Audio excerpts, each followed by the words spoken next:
दोस्तों आज हम लोग Vanco research and breeding farm Dehradun में आ गए हुए हैं। दोस्तों अगर आप पोल्ट्री फार्म करते हैं तो इसे नाम को जरूर जानते होइएगा। दोस्तों हमारे पीछे बहुत ही शानदार एक पोल्ट्री फार्म है और देख सकते हैं यहाँ का मैनेजमेंट काफी तगड़ा आपको दिखाने वाले हैं। काफी ऑटोमेशन यहाँ पे यूज किया गया है। इसका जो भी वेस्टेज होता है डायरेक्ट इस डोम में आता है, सामने जो देख सकते हैं, और इससे यहाँ बायोगैस बनाया जा रहा है। देख सकते हैं काफी सारी चीजें लगी हुई है, पूरा हम सिस्टम समझेंगे। और देख सकते हैं इससे एक मशीन लगी हुई है जिससे जो भी मेन्योर है उसको अलग किया जाता है, क्योंकि स्लरी के फॉर्म में आता है और मेन्योर को पैकेजिंग करके बेचा भी जा सकता है। और बगल में देख सकते हैं दो जनरेटर लगा हुआ है और दोनों जनरेटर से यहाँ बिजली उत्पादन किया जा रहा है और पूरे फार्म की बिजली की कैपेसिटी इस जनरेटर से पूरा किया जा रहा है। तो कैसे क्या कुछ हो रहा है पूरा सिस्टम समझेंगे। और यहाँ पे साफ सफाई आप देख सकते हैं, इतना बेहतरीन लेवल का साफ सफाई आप शायद ही किसी मुर्गी फार्म में देखते होइएगा। और सबसे बड़ी बात है कि यहाँ थोड़ा भी स्मेल नहीं है। इस चीज का सबूत के तौर पे आप देख पा रहे होंगे कि हम लोग ड्रोन शॉट जो दिखा रहे हैं, पूरा रेसिडेंशियल एरिया से घिरा हुआ है जगह है। और यहाँ पे अगर थोड़ा भी स्मेल होता तो गवर्नमेंट के नॉर्म्स इतने हार्ड है कि आप मुर्गी फार्म नहीं चला सकते हैं। तो इतना घनत्व वाले रेसिडेंशियल एरिया में जस्ट बगल में घर सब है और कोई कंप्लेन नहीं है। आमतौर पे आप मुर्गी फार्म में खड़ा होंगे तो 1-1 किलोमीटर तक आपको स्मेल आता है और यहाँ हम लोग जस्ट बगल में खड़े हैं और थोड़ा भी स्मेल नाम की चीज़ नहीं है।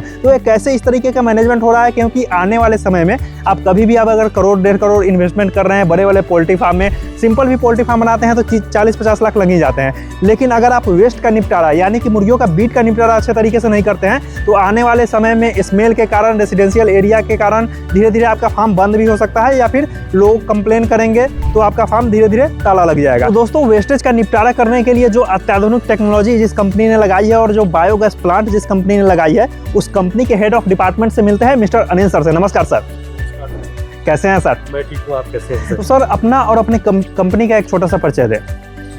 नमस्कार दोस्तों, मेरा नाम अनिल सिंह तोमर है और मैं हेड ऑफ डिपार्टमेंट हूँ कोशिश सस्टेनेबल सॉल्यूशंस में।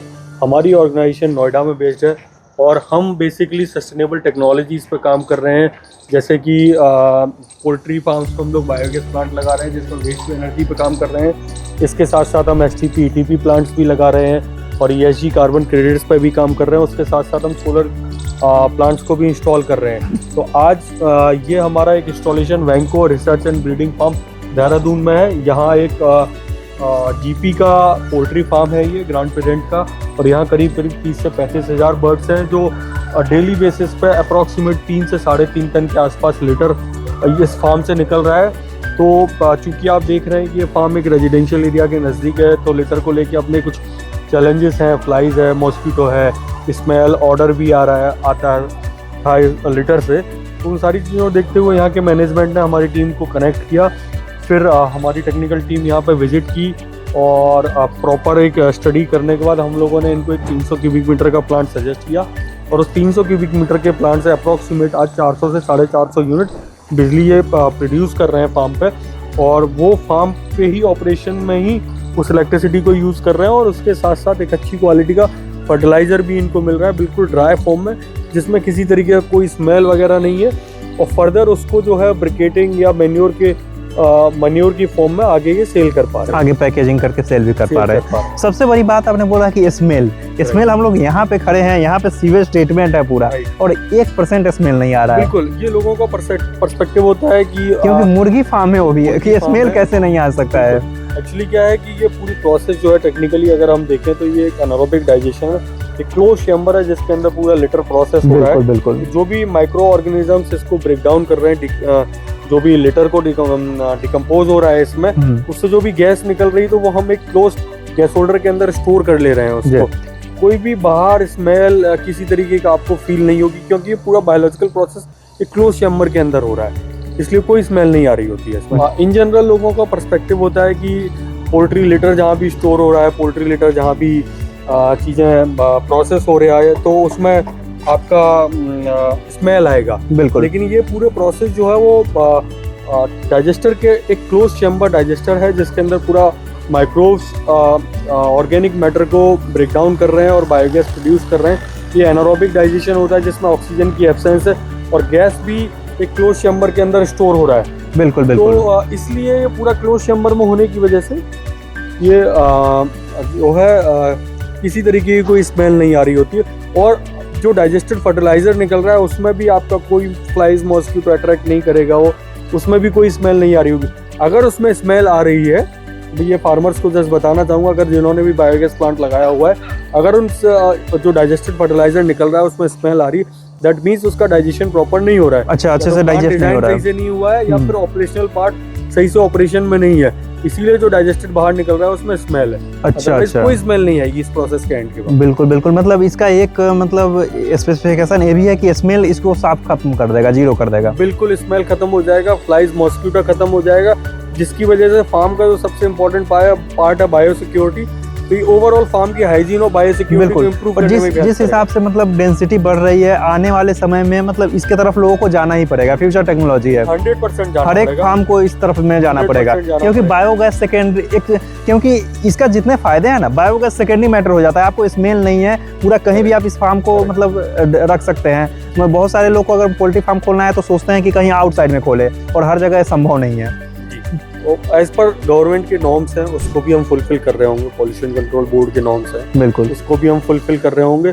प्लस एक इम्पॉर्टेंट चीज़ है कि आप इसको जो अभी तक माइंडसेट है लोगों का कि लिटर को डिस्पोज ऑफ करने के लिए हम बायोगैस लगा रहे हैं, ये सिर्फ एक डिस्पोजल यूनिट नहीं है, ये बहुत ही बेहतर तरीके से बहुत इफिशिएंटली लिटर को इलेक्ट्रिसिटी और गैस में कन्वर्ट करता है। अच्छा अच्छा, तो फार्म के जो ऑपरेशनल खर्चे हो रहे हैं वो भी काफी हद तक कम हो जाते हैं। बिल्कुल बिल्कुल। और अभी तक मेनली जो है वो source of income poultry farmers के लिए आपका एग है या चिकन है, बिल्कुल, उससे है।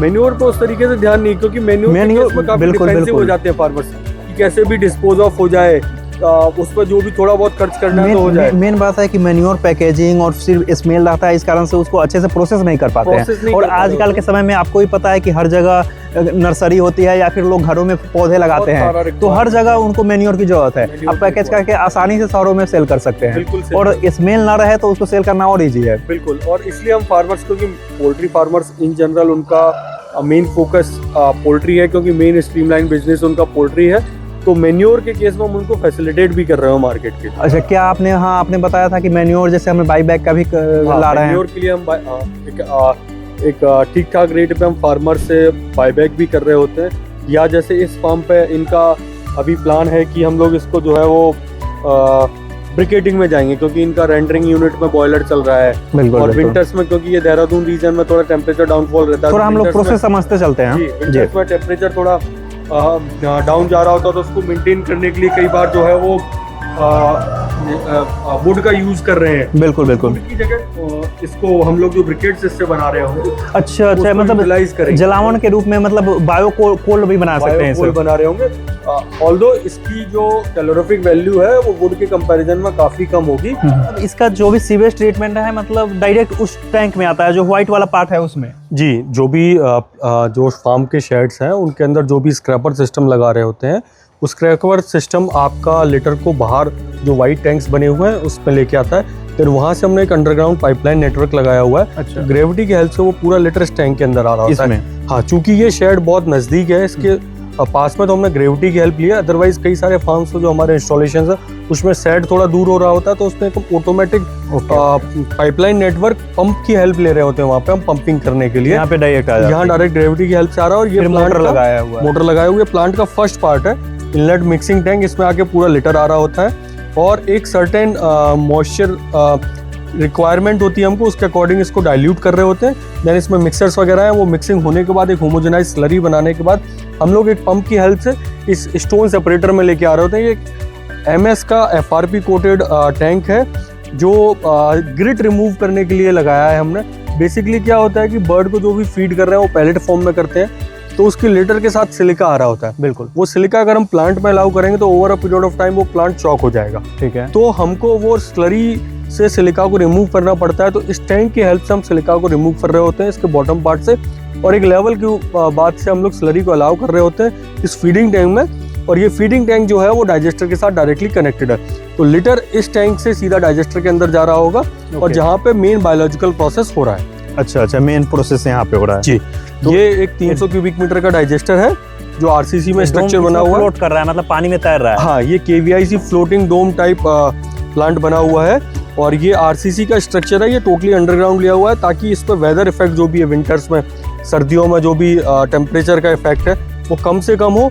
और ये वॉल के साथ एक और पैरेलल वॉल बनाई, उस पैरेलल वॉल के बीच में हमने वाटर को फिल किया, जिसमें ये डोम फ्लोट कर रहा होता है। ओके। और ये मेटल का डोम है जिसपे हमने FRP कोटिंग की हुई है, ताकि इस पे कभी कोई कोरोजन का चैलेंज ना आए। बिल्कुल बिल्कुल, और बिल्कुल। यही इस पूरे प्लांट की सोल है, जहाँ बायोलॉजिकल प्रोसेस हो रहा है। Okay okay. हाँ, अभी ये प्लांट छोटा है, इससे बड़े प्लांट जो लगते हैं उसमें डाइजेस्टर के अंदर एजिटेशन सिस्टम्स वगैरह भी लग रहे होते हैं। अच्छा, गैस इसके माध्यम से आता है, इस पाइप के माध्यम से? हाँ, ये गैस होल्डर है, गैस स्टोरेज सिस्टम है। इसके टॉप पे ये आपका मैनहोल है और इसमें गैस वॉल्व दिया हुआ है, आउटलेट दिया हुआ है। यहाँ से हम लोग गैस को कलेक्ट कर रहे होते हैं, जो फर्दर आगे गैस प्यूरिफाई होने के लिए जा रहा था, प्लस जनरेटर में जा रहा है। अच्छा, यहाँ से गैस इसके माध्यम से जा करके यहाँ पे प्यूरिफाई होता है। हाँ। अच्छा, बहुत सारे जगह हम देखते हैं कि जहाँ बायोगैस प्लांट लगा हुआ रहता है, बड़े बड़े बलून लगे रहते हैं जी। यहाँ बलून नहीं लगा हुआ है, कारण क्या है? आपके भी मैंने कई सारे प्लांट देखे हैं जहाँ पे बलून रहता है। जी, एक्चुअली क्या होता है, बैलून लगाने का 2 ऑब्जेक्टिव है। हाँ। पहला ये है कि इन केस ज़्यादातर पोल्ट्री फार्मर्स का प्लान होता है कि पोल्ट्री फार्म इंटीरियर्स में होते हैं, पावर कट का चैलेंज फेस कर रहे होते हैं। ओके। तो किसी दिन उनका 3 से 4 घंटे जनरेटर चल रहा है और पावर कट जो है उनका 7 से 8 घंटे हो गया, ओके। तो वो 4 घंटे फिर से उनका डीजल लगेगा। और किसी दिन उनका जनरेटर पावर कट 1 से 2 घंटे हुआ, लेकिन डीजल आपका जनरेटर 3 से 4 घंटे। बलून एक तरह से स्टोरेज हो गया, एक एक्स्ट्रा स्टोरेज होता है। प्लस बहुत सारे फार्म्स में क्या होता है कि आपका जनरेटर प्लांट से काफी दूर लगाते हैं, तो जनरेटर के लिए सक्शन रेंज पे जो प्रेशर रिक्वायर्ड है, उसके लिए हमें एक एडिशनल एक्स्ट्रा जो है बैलून बफर स्टोरेज हम लोगों को देना पड़ता है। बिल्कुल। क्योंकि इस फॉर्म पे बिल्कुल आप देख रहे होंगे कि पास में ही बिल्कुल पास में लगा हुआ है, इसलिए एडिशनल स्टोरेज नहीं देना पड़ा है। बिल्कुल। और रेसिडेंशियल एरिया है, यहाँ बिजली का ज्यादा प्रॉब्लम नहीं एक निश्चित अमाउंट पता है कि इस समय कटेगा, इस समय नहीं कटेगा। जी बिल्कुल बिल्कुल। और दूसरा ये है कि इन जनरल जो बायोगैस प्रोड्यूस होता है बायोगैस प्लांट से, उसमें अराउंड 50 से 55% मीथेन होता है, 40% CO2 होता है जी। बाकी आपका मॉइस्चर है, H2S है, कुछ traces of N2 and O2 होता है। तो इलेक्ट्रिसिटी जनरेट करने के लिए हमको H2S एंड मॉइस्चर को रिमूव करना पड़ता है। अच्छा अच्छा। तो हमारे ये जो फिल्टर लगे हुए हैं मॉइस्चर और H2S रिमूवल, जिससे हम H2S मॉइस्चर को रिमूव करने के बाद एक फ्लो मीटर से पास करा रहे होते हैं, जहाँ पे हम डेली मॉनिटर कर रहे होते हैं कि कितना गैस प्रोड्यूस हुआ है जी। और इसके बाद फिर ये गैस डायरेक्टली जनरेटर में जा रहा होता है। ये 100% बायोगैस जनरेटर है। ये 2 जनरेटर हमने यहाँ लगाए हुए हैं और 62.5 kVA ईच कैपेसिटी है दोनों की। Okay okay. और यहाँ ये फुल लोड पे बहुत इजीली चल रहे हैं। अच्छा अच्छा, दोनों फुल लोड पे चल रहे हैं। बिल्कुल बिल्कुल। तो यहाँ पे आके लगभग बायोगैस का प्रोसेस खत्म होता है। हाँ। इसके बाद हमारा प्रोसेस शुरू होता है वो वेस्टेज निपटारे का। हाँ। Okay okay. उसको जो है वो एक बहुत अच्छी क्वालिटी का, ये पूरा डाइजेशन प्रोसेस होने के बाद एक बहुत अच्छी क्वालिटी का फर्टिलाइजर निकल के आता है। बिल्कुल। वो फर्टिलाइजर चूंकि हम लिक्विड फॉर्म में फीड कर रहे हैं, तो ऑलमोस्ट उसी प्रोपोर्शन में लिक्विड ही बाहर निकल के आ रहा होता है। ओके। ये जो इस टैंक में हमने स्टोर किया है, बहुत अच्छी क्वालिटी का हाईली न्यूट्रिएंट रिच फर्टिलाइजर हो गया। लेकिन ये लिक्विड फॉर्म में, तो एक पंप की हेल्प से हम इसको, एक डिवाटरिंग मशीन हमने जो लगाई हुई है, अच्छा, उस मशीन में फीड कर रहे होंगे हम।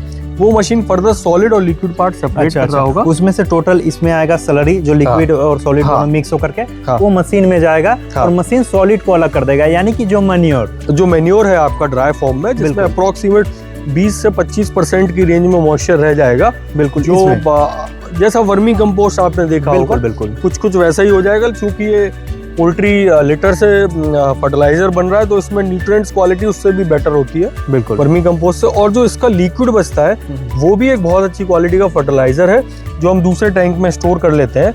और उस टैंक से फिर हम इसको, जब फ्रेश लिटर जहाँ आ रहा है, उस फ्रेश लिटर को डाइल्यूट करने के लिए वाटर की रिक्वायरमेंट रहती है। अच्छा अच्छा। उस फ्रेश लिटर को डाइल्यूट करने के लिए हम इसी वाटर को यूटिलाइज कर लेते हैं। जो इसको वाटर है, आपको डिवाटरिंग करने के बाद में इसी पानी को फिर बार बार यूज करते हैं, बार बार रिसाइकल कर लेते हैं। इसको भी लेकिन फर्टिलाइजर में भेजा जा सकता है। बहुत अच्छा है। लेकिन इसके साथ ये है कि नजदीक में 5, 10, 15 किलोमीटर की रेंज में जो भी एग्रीकल्चर लैंड है, वहाँ पे यूटिलाइज कर सकते हैं। जैसे ड्राई फर्टिलाइजर है, उसको हम इंडिया के किसी भी कहीं भी भेज सकते हैं उसको, लेकिन इसको हर जगह भेजना के साथ लिमिटेशंस है। बिल्कुल बिल्कुल। इसलिए मैक्सिमम हम कोशिश करते हैं कि नजदीकी फार्मर्स यूटिलाइज कर लें, जैसे और भी फार्म्स हमारे बिल्कुल कर रहे हैं, और बाकी पार्ट हम लोग रिसाइकिल कर रहे होते हैं, या तो कई बार इसको यूज कर रहे होते हैं। Okay okay.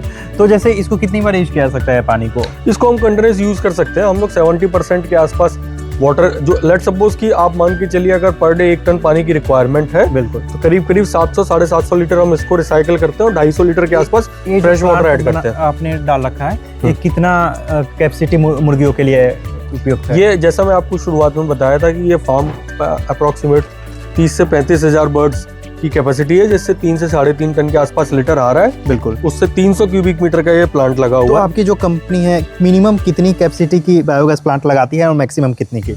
एटलीस्ट एक फार्मर के पास 20 से 25 हज़ार बर्ड्स होना चाहिए, अच्छा, जो 2 से 2.5 टन लीटर पर डे निकाल रहे होंगे। ठीक है। और उसके लिए बायोगैस प्लांट सुटेबल रहता है। उसके बाद जो भी 50 हज़ार, 1 लाख, 2 लाख बर्ड्स है, 3 लाख बर्ड्स है, उनके लिए भी हम कर रहे हैं और इंडिया के मल्टीपल लोकेशंस पे हम लोग इंस्टॉलेशन कर रहे हैं।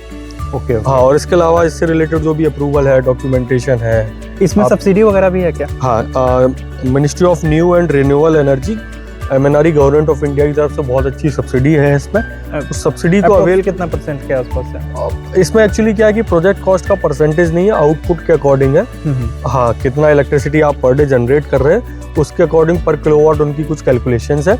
तो उस सब्सिडी को अवेल कराने में भी फार्मर्स के हम लोग सारे डॉक्यूमेंटेशन डिपार्टमेंट में, सबमिशन डिपार्टमेंट के साथ फॉलो अप, उनकी थर्ड पार्टी इंस्पेक्शन विजिट, वो सारी चीज़ों में भी हम फार्मर को फैसिलिटेट कर रहे हैं। जो भी डॉक्यूमेंटेशन है पूरा आप प्रॉपर करवा हम लोग पूरा सारी चीज़ें करके दे रहे होते हैं। इनफैक्ट बैंक से फाइनेंसिंग में भी हम लोग बैंक को जो भी document, detail project report, detail designing, bill of quantity, BOQ, financial feasibility of project, जो भी रिक्वायरमेंट है हम उसमें भी फार्मर की हेल्प कर रहे हो। मतलब प्रॉपर आपकी कंपनी उनको करवा के देगी? बिल्कुल। देखा जाए तो एक आप कह सकते हैं कि एंड टू एंड सॉल्यूशन हम फार्मर को दे रहे हैं। बिल्कुल बिल्कुल। इसके अलावा हम लोग प्लांट को सिर्फ लगाने भर की जिम्मेदारी नहीं है, इसके बाद हम प्लांट को लगाने के बाद हम इसको चलवाने की भी जिम्मेदारी ले रहे होते हैं। बिल्कुल बिल्कुल। और इसके बाद हम लोग ईच क्वार्टर में हमारा एक रिप्रेजेंटेटिव, जो भी जोनल हेड जो भी है हमारा जोनल, वो ईच क्वार्टर में एक बार फार्म पे ज़रूर विजिट कर रहा होता है। प्लांट कैसा चल रहा है, क्या चैलेंजेस आ रहे हैं, किस तरीके से चैलेंजेस हैं,